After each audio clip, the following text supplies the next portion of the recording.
are recording, just so everybody knows. She tells me. Nice. So Jenny's recording this, so we'll be able to send out the link because Jenny posts them on the YouTube page. And she also mentioned earlier, for those who weren't here, that she's going to include that link on the Google Drive that she had sent out before so people can get to it. I just have a couple of quick updates before Jeremy starts doing his presentation. For those who volunteered to help with the one curriculum for the youth fire setting, thank you very much. We sent out the groups. There is one group who is really short, so if anybody hasn't signed up and would like to, because otherwise Jenny just gets stuck with me, and she already has to talk to me enough and carry me, so she probably would like some help with that. But other than that, all the groups seem like there's a pretty good amount of people to go through the material, and then we'll send out the links to get the information later. But that's really all I had. Again, thank you for everybody for coming. And Jeremy, thank you for being willing to present. That was very kind of you. So with that, I'll just turn it over to Jeremy. Okay, everybody. So I'm going to share my screen here.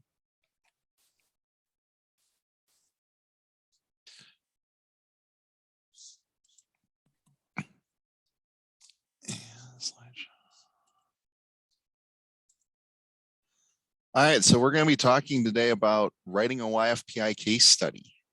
And before we get going, as many of you probably know, I like things to be interactive. So I want to actually have a conversation right now. What is a case study?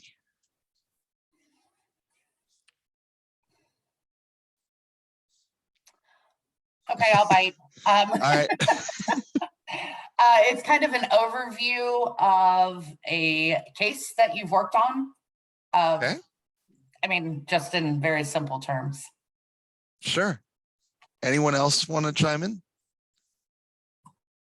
Right, it's where you're going to start. You're documenting what's going on with your the youth that you're dealing with. Jeremy, Okay. I'm going to assume that a case study would include a narrative that would present the facts, and then if there was some resolution or disposition of the case, that information would also be included in the case study. Okay. Yeah, definitely.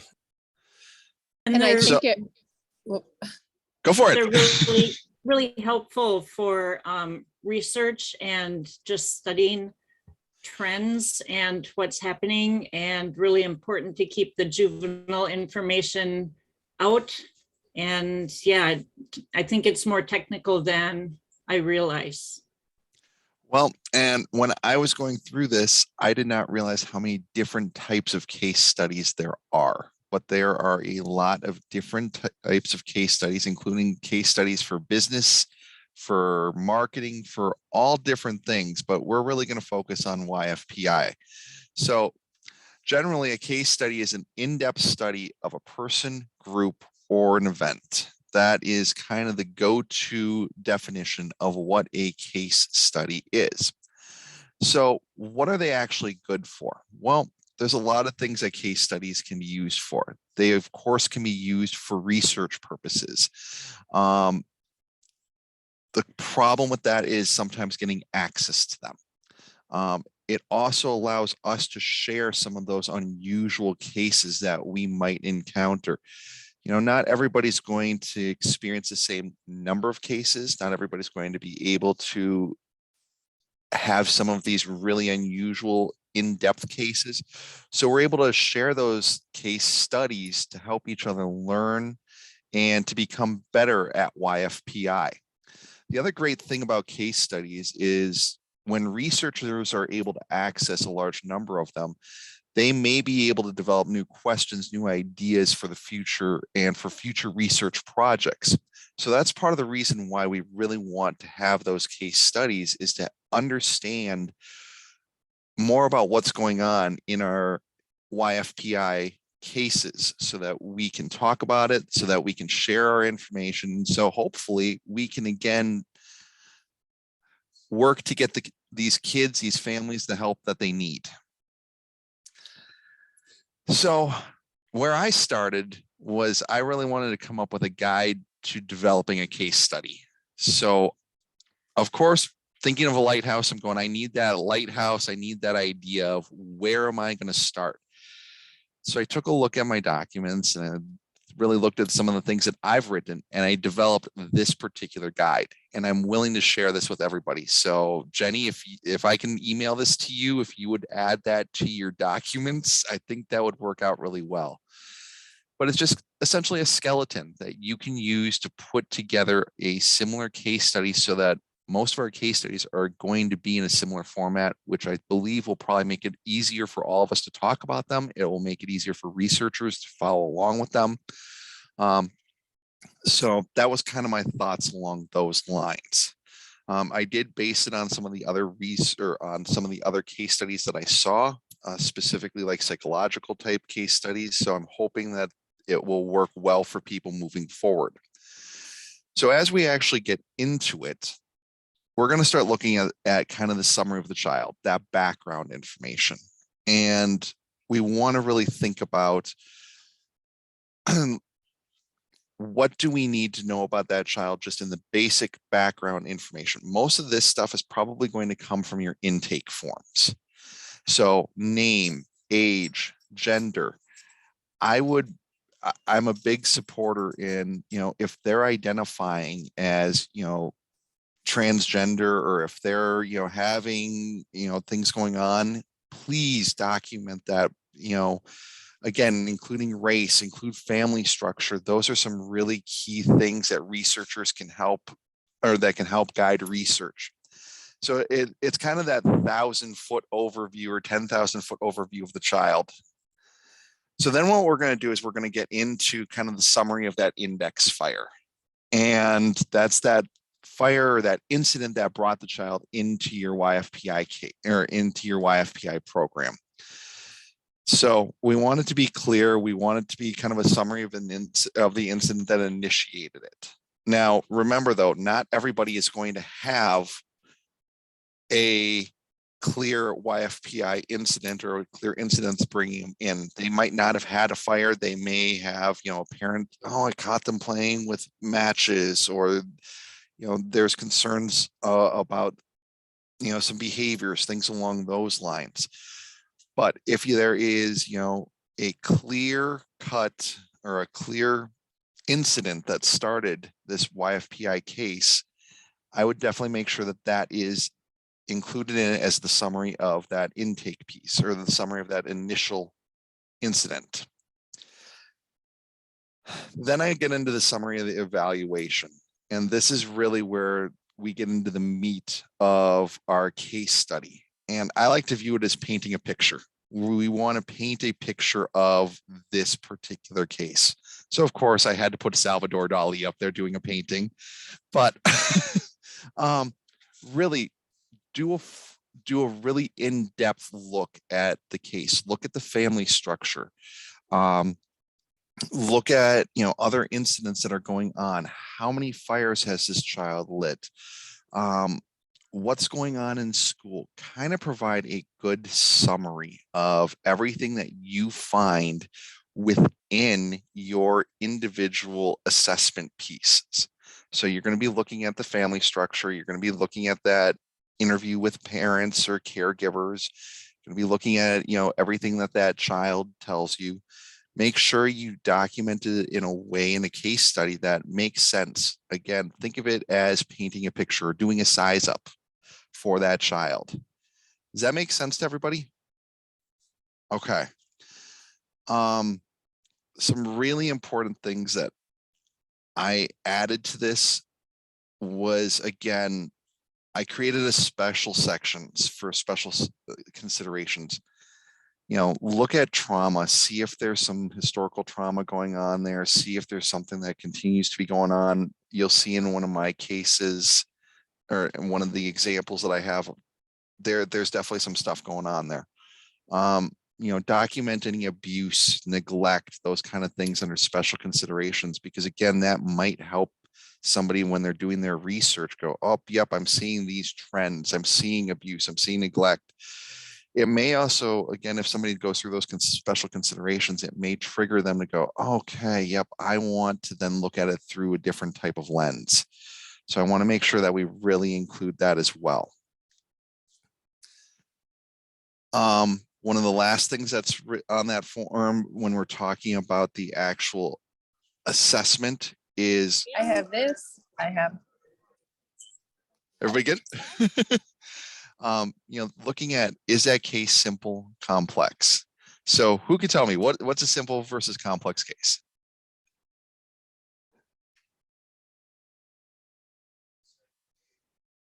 Anybody? I think there's somebody up in the chat. So Let's see. Jeremy, this is Ann Adams, and I Yeah. actually work at the Department of Children and Families in Connecticut. And Yeah. the majority of our cases that come in from DCF, we would consider complex because it Yep. does have the history of abuse and neglect.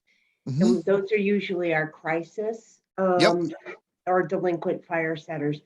We do have folks that come through that are fairly simple, and that's really the curiosity. Yep. And those are the kids that are kind of experimenting, and the parents are not really maybe doing some good role play, role modeling of how to use fire appropriately. And so it's a matter of just doing education with the whole family. Perfect. That was really well summarized. I always like to think of it as, can we handle it in-house, or do we need a lot of other team members to help out? So if it's a simple case, usually we can handle it ourselves. Complex, we're going to need additional resources. Exactly what Brian said there too in the chat. So also think about, what is that typology? And remember, some of these children, many of the children, are not going to fall into one single typology. They may have crisis and delinquent going on. They may have, one of the cases I've got is, delinquent and pathological. They're both there.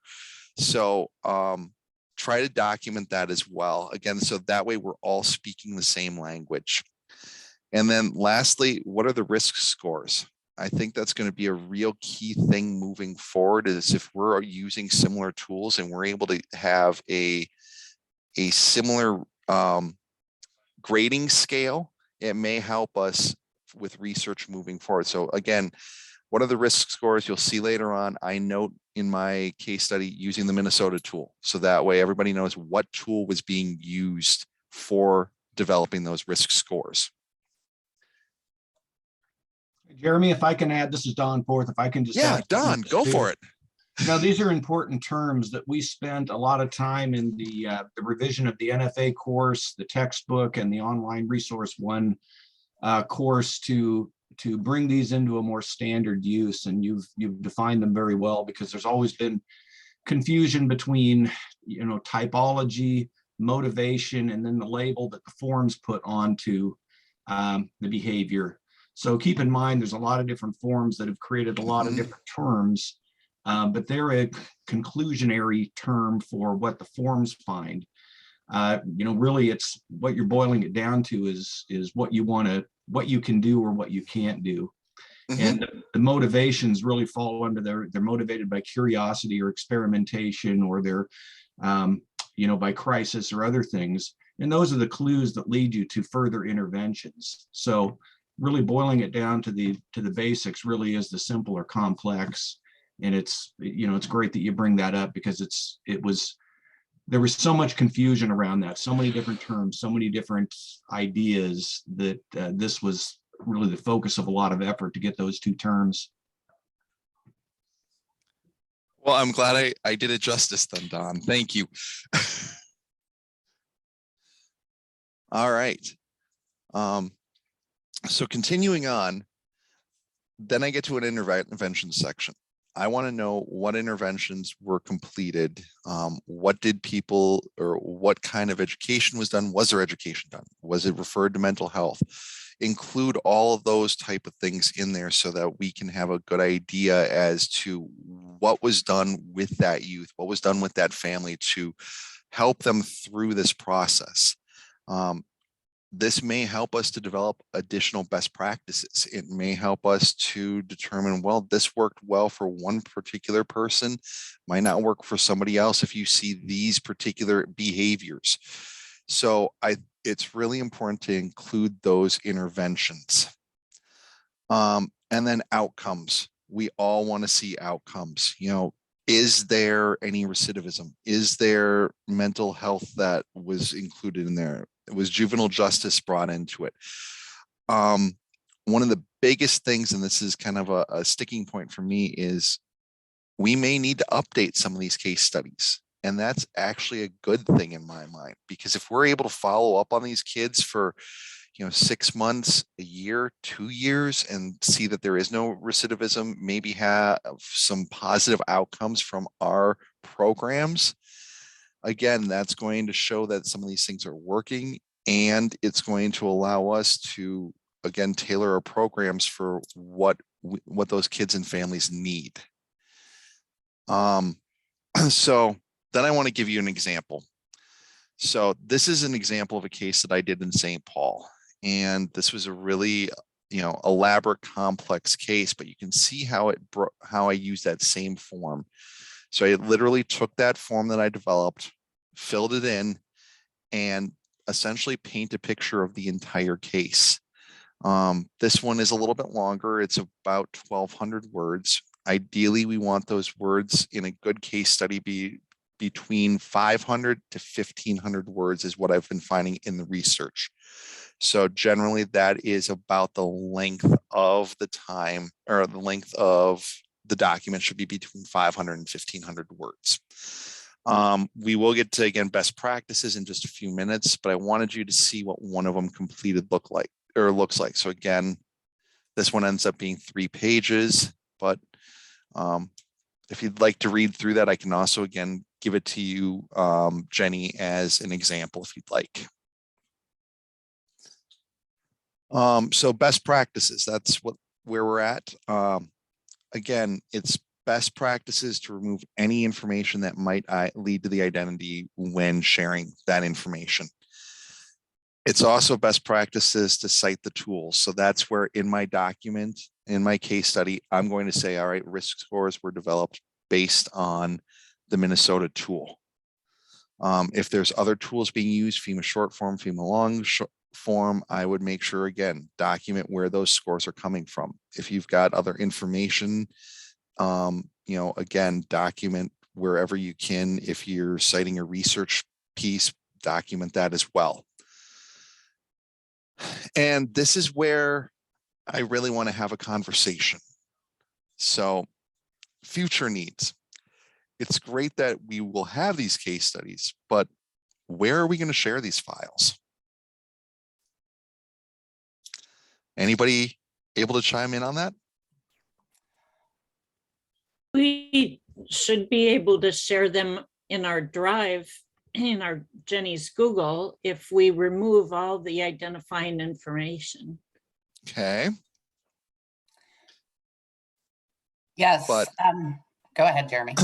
But does that provide researchers or anyone like universities access to work with it? And you were talking about the fact that you work, is it public health?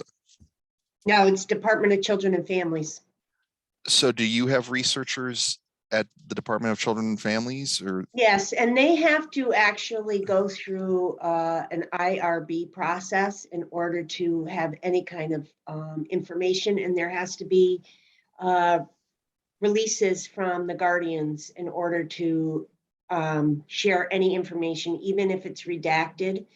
The confidential information that's taken out is not only the name, but any kind of identifying information of address and town, and so that people can't really identify who the child is or the family is. Okay. I know that, I'm sorry, Jeremy. No, go for it. Carla has offered through University of Michigan a drive to us. It became an issue at one point during COVID. There was some security stuff. So Carla and I have worked through that a little bit. But for ease of use, that's why I've been Okay. looking at the Google Yeah, Drive. I'll put them on there. Okay, I'll do it right But now. I Carry do on. believe that as far as research, I could talk to Carla and possibly, maybe take them from that Google to that University of Michigan Drive. Mhm. I don't know. That's a possibility. And I could talk to Dr. Brown, to our mental health consultant. He is very wise in these ways, just like Carla, but just for a second opinion. It's just one of those things where, as I was looking at it, if we're doing all this work into building these excellent case studies, if it's only within our small group and it's not being accessed by researchers, universities, things like that, I think it's going to limit some of the research and some of the future good that could come out of all of our different individual cases. So I think we've then kind of asked, if, University of Michigan, Dr. Brown, could they be, research organizations that would utilize them? And then what would be some questions that as a group, we would like researchers to explore? So that's really where I want to leave this is, what questions we start building all the case studies. What questions would we as a group want to have answered by research professionals? Jeremy, I'm also part of a group as is Carla and Joanna Foster. We're developing iFire, which is an international association. We are separating it between youth fire setting and adult fire setting. We are connected with Australia and England and New Zealand. We are being sponsored and backed by William James College of Massachusetts. We are releasing our website, and we'll have researchers and data folks available to us. We're still launching everything, so but that's an option that I can bring back to the board. There's 9 of us on the board as a future possibility. I like that. I was going to mention that. Thanks, Sam, for bringing that up. I'm not on the board.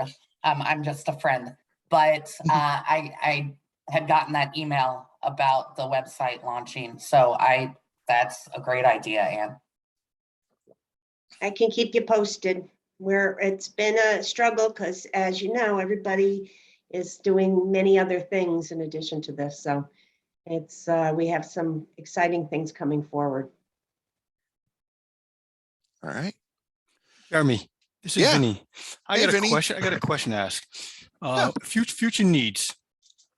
Regarding documentation, why we need to get NFIRS on board, because NFIRS system does not identify if there's a fire set by a child or how the fire was set.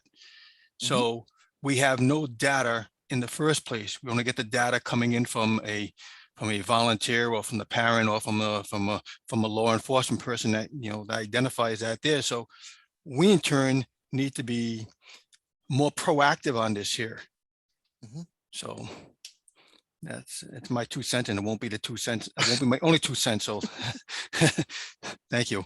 I think we all agree that data is really lacking on a lot of this stuff, that we're probably only seeing a small percentage of the actual number of cases that are out there. But yeah, NFIRS is definitely something that I'm by no means an expert in NFIRS, but yeah, we can definitely look at that And for other options. it is cumbersome. NFIRS is cumbersome, and I know there was some talk about trying to update it, but a federal process like that, I don't think I'll see it in my career. In the development of Wi-Fi's, we looked carefully at that because it seemed like it would have been the easiest way, and the the update cycle is like every 5 years, and it's just a massive thing. And you still come down to the issue that it's just not being universally used. I was just looking at something for another purpose, but it applies to this, in that the state of Washington, only 69% of their agencies or their of their agencies are reporting into NFIRS. And that's not really uncommon. So, whatever you do with it, it still isn't really going to be the answer for getting information. And neither is Y-fires. NFIRS ideally should be quantitative and it should account for every fire that occurs. It doesn't. Something like Y-fires is not intended to be used by everybody. It's qualitative. So when it is used, it's a deeper, more comprehensive sampling of what you gather, but it isn't going to tell the story either. So it really takes a combination of things to really paint the picture. NFPA does a good job of that because they extrapolate based on numbers and projections of what it would be like if everybody reported and so on and so on. But there's just no mechanism for that, and there probably never will be. Well, and Sylvia had a great idea too. NFA library might be a good repository as well for case studies.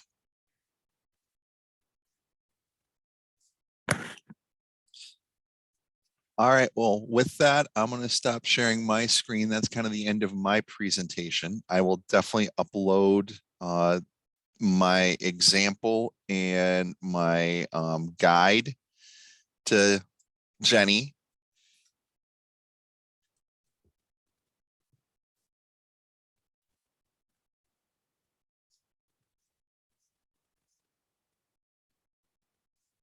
Awesome. Thank you very much, Jeremy. You're welcome. That was pretty helpful. I think one of the things with what do we want to know? I think as more information and more data comes, right, we're just going to get more questions, but I mean, I think like you were saying, just trying to find a place to hold everything. And it sounds like there's some really good options out there because obviously wherever we hold stuff, I mean, the purpose of holding it and who's going to access it. I mean, those are, to be honest, those are things I didn't even think of at the beginning of this. So, to be completely honest, I didn't either until I got to the very end. I'm going, great, I've done all this research, I've done all this work, but where does it go after this? And that was a little bit of a heartbreaking moment for me when I got to that point. I can see that, but I mean, just listen. I mean, all the great ideas that have come out, right? Yeah. So it's pretty exciting. Well, and that's the point of this group, I think, is to be able to share Yep. those ideas. Yeah. Absolutely. Anne, do you have your hand up? Yeah, I just want to connect to what Don was saying. The new curriculum, I believe is done, and the pilot's been done through NFPA. And I was wondering how we could connect all of these pieces. Jeremy, you did a very good job of really compiling all this and having some similarity across the nation. This is a perfect opportunity for everybody to kind of do this kind of work, but just wondered how we can connect it to the curriculum through NFPA. Well, it would be through probably the National Fire Academy. Right. And Mike Weller, I think, has been on one or two of these meetings and is very interested in the work we're doing. So the connection with the National Fire Academy, the foundation is there. So right. Yeah, that's one thing, Mike. We've talked before just about trying to come up with one curriculum, that agencies could just grab off a shelf, and that's why we created those subgroups. And Mike was interested to see kind of what we come up with to see if that's something that we could teach at the National Fire Academy. Now, do you think one group, one template is sufficient? I mean, with so many other things cultural things that are going on around with we deal with the juveniles, say medical health evaluations, special needs children, so one template may not be sufficient. It may not give us the proper data, but again, it's some place to start. I get that. Yeah, that's kind of what we were thinking, right? At least for those people that are out there. I mean, to be honest, when I started doing my program, I didn't know what I was doing. And I'm sorry, my dog found a toy. I still don't exactly know, right? So it's like I fumble through it and I get better and better the more often I do it, you know, and you're always trying to continually improve your program. But for those people out there that don't have the resources to, or the time, right, to put into designing something, that was the goal of us kind of getting together, coming up with these 5 different categories of, you know, or age groups, so that we could try to hit everybody, and then people can use that as a starting point and make adjustments. Because even though I have like and again, this is just Scott's, right? The program that I do, I change it all the time for students, right? Based on how I'm feeling that youth is being affected by the information I'm giving. I need to change my delivery, right? Obviously, I can be kind of monotone, that gets kind of boring. So, you know, whatever I have to do, you know, and thankfully most people like dog And now, so. Scott, if I can interrupt, I guess It- I see it not so much as a template, but as a toolbox. So Vinny, you can just take what's appropriate out of the toolbox. And you're right, we do need to get some cultural aspects in there, but then we also need some cultural people on the team to help with that piece. One of the things that the new NFA curriculum leans heavily on is the use of data, and in fact, plugging it into the community risk reduction model. There's quite a bit of time and effort used in putting it together, because that's what you're really doing when you're looking at your audience. You know, if you can't reach everybody, you know, in an outreach type thing, you need to look at where your time and effort is going to be best spent. And you know, and again, we talked about curriculums and the development of that, and that's very difficult, because you know, you've got to think of a curriculum as a guideline. If it could just be boiled down to step 1 through 8, you could just have a computer generate that, put it in front of a kid, and just run it, and it'd be done. But we all bring different skills and perspective and aptitude to the table. It's like anything. These are just tools for the professional to put to use, using their knowledge, their training, and their experience. You have to draw on what it is. There is no one video that's the answer. There is no one coloring book. There is no one this, that, or the other thing. You have to have a variety of things, know how they're all used, and you have to interpret the learner in the process in order to be effective with those tools. And any process is like that. Any firefighter, if you will, going to fight a fire, has a lot of tools to use. They don't just run in there with the same tool every time. They pick the one that's going to get the job done based on the scenario that they're facing, and that they interpret, and that they apply their skills and training to. Well said. So, sorry, I have a question. Go for it. Okay. Are we looking to with the case studies, Jeremy, and I guess this is more for you, for anybody who maybe they have a very interesting case, but they did not come back for education. So do we still want to document that? Yeah. I know my answer, but I just wanted to, for anybody who may be questioning, you know, where we are with that. I say 100% we document it, we do a case study on it. Maybe we don't get those outcomes for education, but we still have that information about the family. We have the information about, you know, what was that index fire, you know, are we seeing trends from that? You'll see in my particular example, that child I did not get to do education with because of the fact that basically the county said nope. And then the chief said, no, unless something changes, we're done. But it's a super interesting case, which is why I chose that one to do as an example. Anyone else have input on that?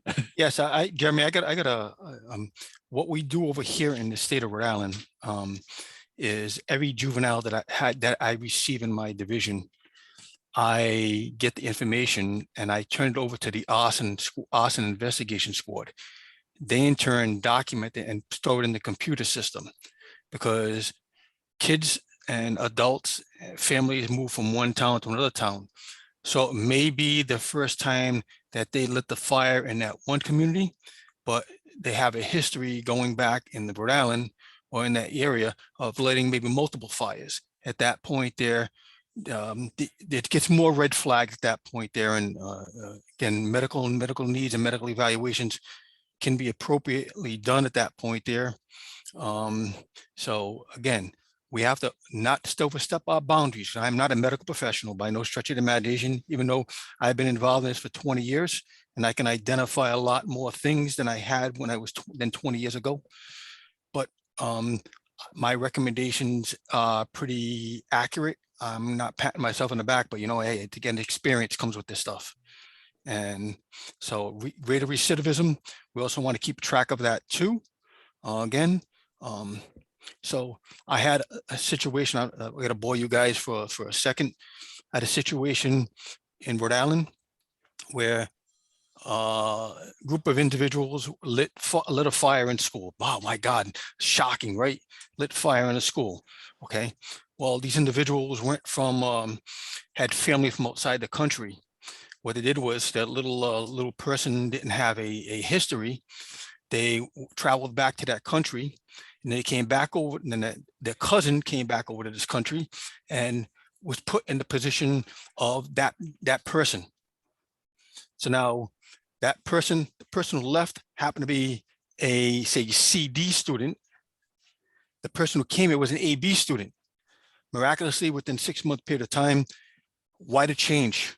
They were similar in their traits, similar in their age, but why all of a sudden differently? So at that point there, the red flags have to be raised, and we need to do a little bit more research. And so it's a lot of stuff we have to deal with there. And so that's my story, and I'm sticking to it, and I'm going to shut up for now.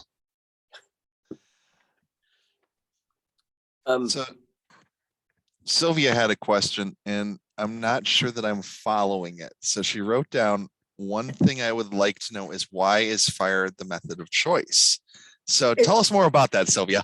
Oh, that's just for one of the research questions. I think it would be interesting to know if they can, determine from the kids eventually, I don't know if there's a way to figure it out from a case study, but, why are they doing that versus like vandalism or,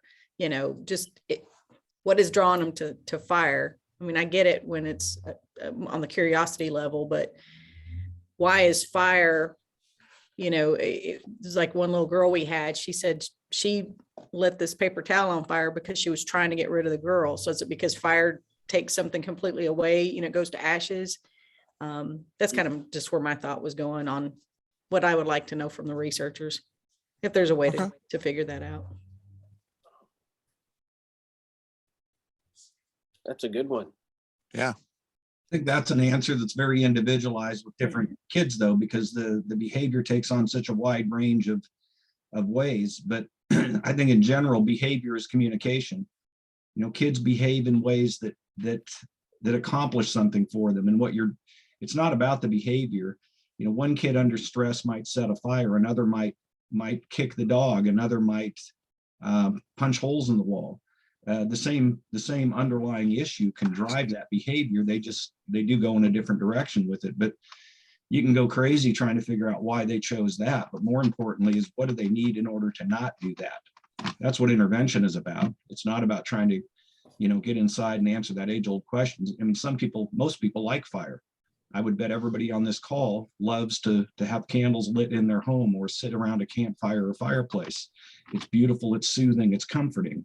That's a natural human characteristic to like fire. That isn't a weird thing when kids like fire, but they may be misguided in how they understand it or have seen an effect that it has when it gets used a certain way. And if you knew that you needed somebody to pay attention or to stop doing something or other issues, and you knew that by engaging in a particular behavior, you could manipulate that circumstance consciously or subconsciously, that's what you do. And it's, I could give you a million examples of how those things come around. And but my focus was always on, okay, how do we meet that need in order to get them to quit reaching out with behavior to try to get their need met, because that's not safe, healthy, or productive. Exactly. That's what we see in Connecticut and DCF, Don. There's no better way than getting an adult's attention that they're being abused.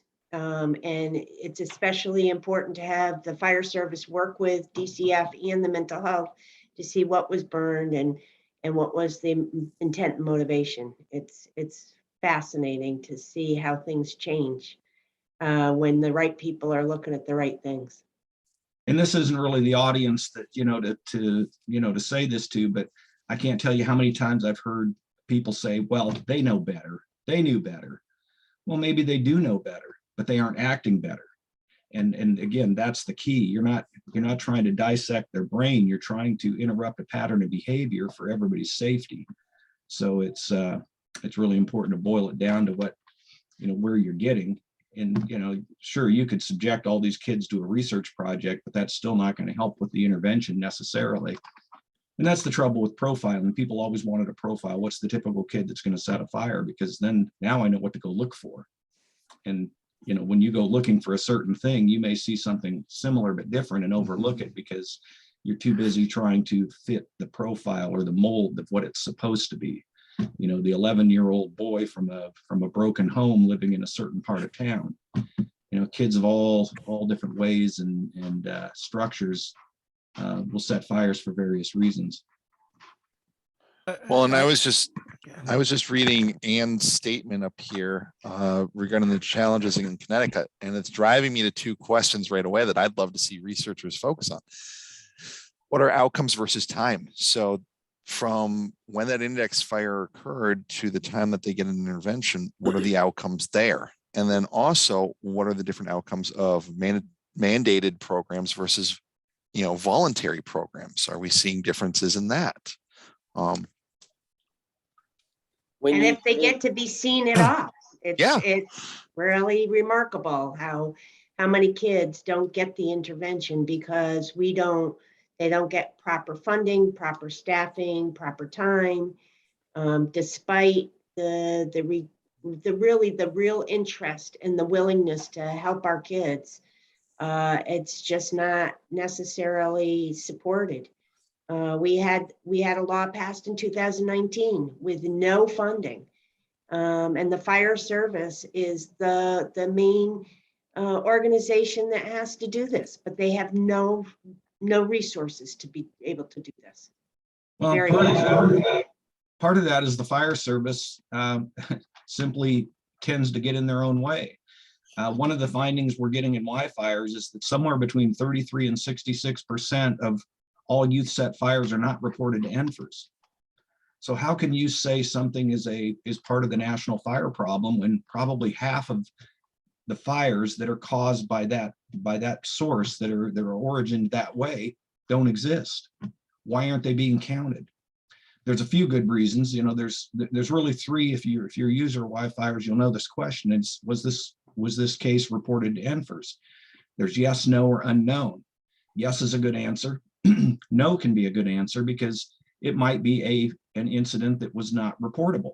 A kid playing with matches or just lighting a few scraps of paper. No, something that doesn't necessarily need nor drive a fire report. Or it could go to an agency like Children's Services, like Ann might encounter that. And unless she has a fire service partner, it's not going to be reported. It could be a nonprofit that runs a youth fire setting program.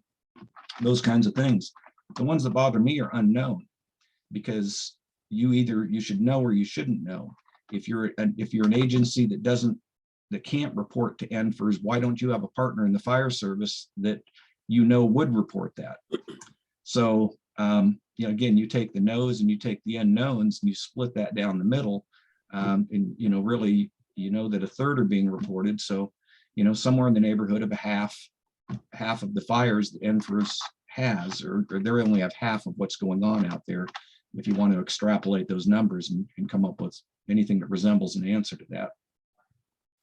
I know, like the agency I work for, they don't always report the youth set fires, not even to me, to help the kids, because sometimes the engine captains are just afraid the kid's going to get in trouble right? And they try to talk it down and downplay it to the parents that, hey, this is probably no big deal. I'm sure everything will be fine. You know, I'll talk to the kid and make sure that they, you know, are set straight. So, I mean, the reporting part is very hard. And where I work, I don't know, Ann, if you meant like voluntary by the youth or by the youth parents, because we could get kids either by schools, by courts, or by the parents. Well, I'm referring actually the volunteers of the fire service that will have a program. We do a lot of training on the curriculum, but most guys use that just to get their continuing education and don't have the time to either see a kid or do programs. And if they do programs, they don't have time to put the information into the into NFIRS or into Wi-Fiers. You know, we train on that, but they're just so overwhelmed. You know, it's, and in our state, we're having what's called the silver tsunami. All of the pensions are changing, and we're losing almost 25 to 35% of our staff. So it's a struggle. There's a lot of intentions, but you just have so much time during the day. So it's been quite a struggle. We had meetings with the county fire chiefs and police chiefs to make sure there was law enforcement and fire personnel. And we got buy-in from both groups saying that they will commit to rotating through all the agencies. So every month we had 2 people, right, to teach a youth fire setter class. That didn't even last a month. I mean, for like 9 years, I did it all basically. I mean, not by myself. I'd have periodic help, but you know, it was, yeah, even when you get the leaders to say, yeah, we're going to do it, if they don't have enough people underneath to help them, it's just not going to work. But I see what you mean now. Sorry, I misunderstood. May I interject again? Sorry, guys, you listen to me. Guys, all great information we have here. What I've done here in the state of Rhode Island was we have, through my arson division, we have communicated to the local law enforcement people. As much as people don't want to charge the little youth with the crime of arson, we hold the arson charge above their head. They need to take the juvenile fire setter re-education program. Once they take the program, a copy of the work is all produced to the court or to the local law enforcement agency, and they in turn get slapped with a little misdemeanor or don't do it again at that point there. But it educates them, it educates the family, and it's a method for holding accountability to the children. So, and it's also a good way for us to get the information out there. So again, staffing is another great one. I'm a one-man division in the state of Rhode Island. And even though it's a small state and it's probably with the largest some of you guys counties and stuff like that there, but it's a sad case scenario for everything. So criminal charges can be a good tool, but not all kids qualify. Much of that depends on the district attorney's office, at least in many places, and the arson statutes in the different states. So you have behavior, you have the criteria, and then you have a district attorney's office that has to be on board and making decisions as well. And you also have the age of culpability too, as to what that's going to be in each individual state. Right. So it all gets into what the rules are to fit in. And the East Coast tends to have a lower age of culpability than the West Coast, for example. It just seems to migrate differently across the country, and then different philosophies in different areas about it. But there's always the issue of child services. And again, Ann might be able to speak to something like this, but if a kid engages in a behavior that's dangerous to themselves and those around them, and even the community, and you can substitute community for the responding firefighter that's at risk in potentially fighting a fire, is that any different than a kid walking down the street, a 5-year-old walking down the street with a loaded gun? what action would you take? Would you take action against the parents because they didn't create a safe environment? You absolutely would. What if the kid was running around the house in filth? You would step in and take action because clearly there was not proper supervision to keep that child safe. So you can do the same thing with fire. I know many cases where I made the case to child services to say this child is not getting proper care or supervision, and the state needs to intercede and review this situation. Sometimes it was highly urgent. In my community, there was Child Protective Services, which was staffed with a full-time district attorney and law enforcement and a child welfare worker, so they could take immediate action to remove a child on the spot, or there would just be a review to Child and Family Services, which could then work with the family to bring the services they need, whether it's respite care, various other things to help get them back on their feet because you have an overwhelmed family. But those are as real a referral as going to the court as far as getting intervention, and sometimes better received, because once people get past the idea that it's the government stepping in, it can be very helpful and sometimes fill the problems that the family is experiencing. And Don, you're right. We work hand in hand with the courts, and the law that we passed in 2019 is a suspension of delinquency hearings, and the judge can make the determination if the child would benefit from going through the program, and they have up to a year to complete the program. And then if the family does not really engage in services, then there's a call to DCF.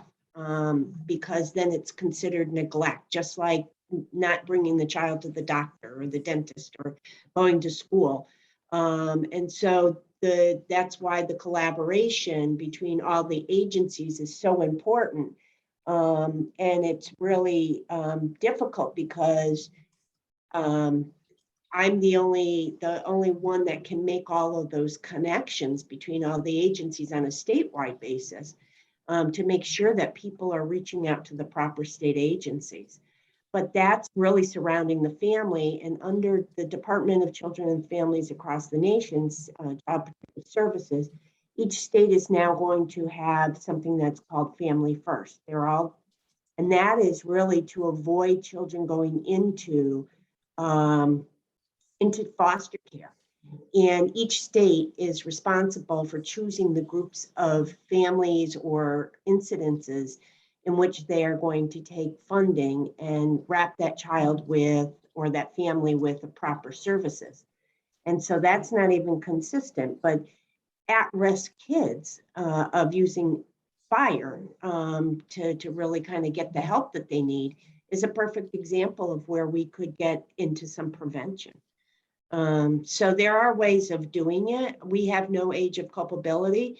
We actually had to arrest a 4-year-old not too long ago in order to get the child to help and the parents the help that they needed. So each state has different way of dealing with it, but there are ways around it.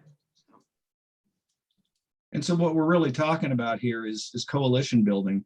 And you, again, just like Ann's saying, you can't build a model template because every community is different. You have a different philosophy or different statutes on juvenile justice. You have different methods and different programs with child welfare. You have different levels of involvement with fire service and so on. So, every community, you can build templates to say this is what a coalition should look like, but all of it is about what you can build in your own community given the resources that are available. A metropolitan area like I came from had one set of resources, which was very different than a very rural area.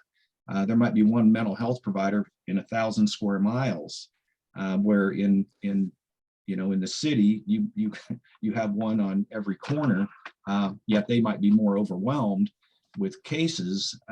They don't have distance as a barrier to providing services. And then just to add on to what I mentioned earlier, a lot of this comes down to program design. And again, if you're only seeing kids that are adolescents, that are court referral or adjudicated kids, you're going to see one slice of the youth fire setting problem. If you see kids that are younger, if you're open and your community says, this is a safe place to bring my kid to learn, they won't be punished, and I want them to learn, you might see kids at a younger age, 3, 4, 5, and 6. And that's, again, it's a very different approach to intervention when you're catching kids early on before an event occurs that requires a fire engine to roll out the door. So many, many, many factors here, which make building a cast in stone model very difficult. These things have to be fluid, and really the value is training all of you as practitioners to understand all these things so you can build and pick and choose and use the curriculums, the tools, the community resources, and all of the things to put your own effort together, rather than trying to create a checklist of, if I do these 5 things, it'll be so. And it just doesn't work that way. So I just wanted to say it's after 9 o'clock. So if anybody has to go, I know Kathy already left because she had a meeting. I just wanted to thank everybody for all the discussion and stuff. And Don, thanks for all the insight. And also Alyssa made a good comment. And it's the last part, like where she says that she's seen parents doing their best, working multiple jobs, just to provide, but unable to supervise. I had a parent come to or bring their youth to a class, and it took her 2 hours of bus rides just to get to the location, and then from the location, and then back to pick him up. I mean, so that is a very difficult thing. And I think it's really good with our group, right? Because everybody, I mean, it really seems like a very consistent pattern that everybody's talking about the welfare of the youth and the health and well-being of the family as well. Because you can't, like Don said, just say, hey, these are the 5 things that you're going to do and everything's going to be okay. I mean, I was doing everything I thought, that was good for, my family. And then my oldest son, on a personal note, kind of ran off the rails. And, we had to send him to a treatment program for about 15 months, but he just finished up all his paramedic stuff. I mean, he's came out really well. So no matter what we do, I think as long as we're trying to meet the goal of always helping and improving, people's well-being. And that's why I just always meeting and, the information that everybody shared is, I know it's going to help me. So hopefully it'll help other people.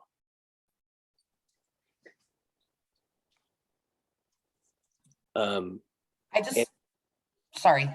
I wanted to add very quickly, I am going to add in under that resources, I'm going to add a tab for the time being. If anybody wants to upload case studies, I will have a case study tab that will be completely open, and so that everybody can upload to that. Everything else right now is just view only. Obviously you can copy and do that kind of stuff, but that's out of respect for all of the resources I have on there. I don't want people being able to, mess with people's forms. But that way I can set that up so that if anybody has any case studies, or if you want to try to write one and go ahead and upload it, then we can look at it, whatever, just so everybody knows that'll be there this afternoon. Awesome. Thank you, Jenny. Mhm. I don't know if Bob, do you have, I know you're Jeremy's hero, but do you have a story for us? Oh, I don't know that I have a story, and I'm gonna take a shot at turning my camera on and running the risk of everybody saying they clearly are visually impaired. But it made my day yesterday when I was taking my dog Hexa on a walk through the park, and I had 2 women that passed me by that I did not know and were clearly significantly younger than I, who said to me, "My goodness, you look rather dashing." I don't know that I've ever been described as dashing before, but it made my day. So I'm still kind of riding a high from that. So what do you think? Dashing or just old? Maybe they should have just said silver fox. Yeah, there you go. Something like that. Oh, Anyway, you're very dashing, Bob. oh gosh, thank you, thank you, thank you. Jenny, I don't give him wa- more, don't give him more of a big head than he already has. Come on now. Yeah, that Vinny will keep me grounded. Of that, I am certain. Now, Bob, let me, Uh, Bob, you are everybody's hero. Leo, I shouldn't say that. You're my hero as well too. So Oh, Jeremy put in there. So you are a good man. Thanks, brother. I appreciate that. Well, I hope everybody has a wonderful rest of the week, and all of you that are mothers, happy early Mother's Day to all of you, and thanks for being. I'm sure you are all great moms, and guys that are on this call. I'm sure some of you are bad mothers. So happy Mother's Day to you too. Nice. Thanks, everybody. Love it. Take care. Stay safe, please. Hey, Bob. Yeah. Nowadays, men can be classified, males can be classified as mothers too. So you That's gotta be sensitive what you're saying now. You know, come on now. I have to remain fluid, right? That's right. Okay. All right. All right, brother. Stay safe, everybody. Have a good day. Thanks. You too. Take Bye-bye. care, everybody. Bye-bye. Bye. Jeremy, thank you. Awesome job.